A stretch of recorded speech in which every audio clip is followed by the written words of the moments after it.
Assalamualaikum warahmatullahi wabarakatuh.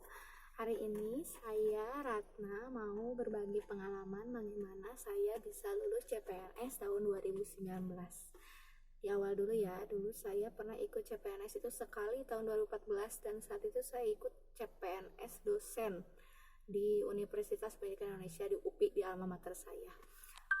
Saat itu saya tidak lulus, belum beruntung, dan ada moratorium 4 tahun tidak ada tes CPNS. Saya ikut lagi tahun 2019 di Kota Bogor, dan saat itu saya memilih formasi guru bahasa Sunda di SMP Negeri 10 Kota Bogor. Nah, setelah itu saya ikut SKD. Alhamdulillah saya waktu itu ranking 2 di formasi saya. Nah, setelah itu yang kalian dan semua orang tahu ada aturan ketika sudah punya sertifikat pendidik mendapatkan privilege di SKB. Jadi nanti ketika kita mengikuti SKB, nilainya sudah keluar, yang punya sertifikat pendidik otomatis nilainya menjadi sempurna. Saya tahu waktu itu SKB saya ikut SKB mungkin hanya formalitas saja, dan pada akhirnya saya bakal dapat nilai sempurna. Tapi saat itu saya belajar karena saya malu kalau misalnya nilai saya jelek, dan pada akhirnya tetap saya ranking 2 di posisi formasi saya sebenarnya. Tapi karena ada sertifikat pendidik, saya menjadi ranking 1 dan menjadi lolos CPNS 2019. Untuk teman-teman yang masih pro kontra tentang sertifikat pendidik, kalau teman-teman tahu, yang punya sertifikat pendidik itu bukan tanpa usaha. Semua akhirnya usaha.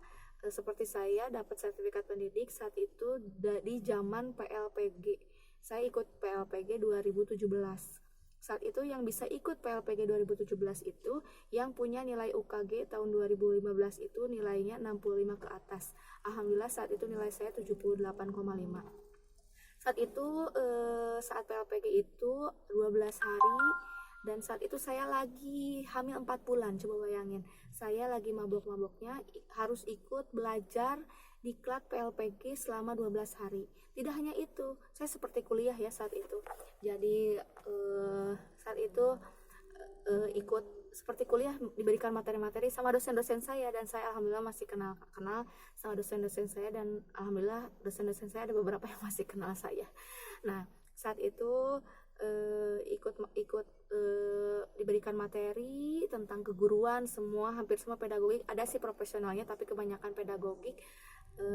Lalu ada ujiannya, ada 2 ujian yaitu UTL dan UTN. UTL itu ujian tulis, isinya tentang esai, jadi ada 5 esai, semuanya materi dan semuanya isinya tuh panjang-panjang. Di UTL itu banyak yang tidak lulus dan harus mengulang. Nah, setelah UTL nanti ada UTN. UTN itu online, jadi seperti UN gitu ya, PG gitu. Isinya itunya soalnya pedagogik dan profesional. Dan saat itu masih banyak teman-teman saya itu yang ikut ujian ulang karena mereka tidak lulus, karena nilai UTN itu minimal itu harus 80. Alhamdulillah saat itu saya lulus tahap pertama. Nah, dari mengikuti ujian-ujian itu barulah kita punya sertifikat pendidik. Jadi maaf ya teman-teman semua yang masih kontra tentang sertifikat pendidik. Semua yang punya sertifikat pendidik itu tidak cuma-cuma, semua itu dengan usaha.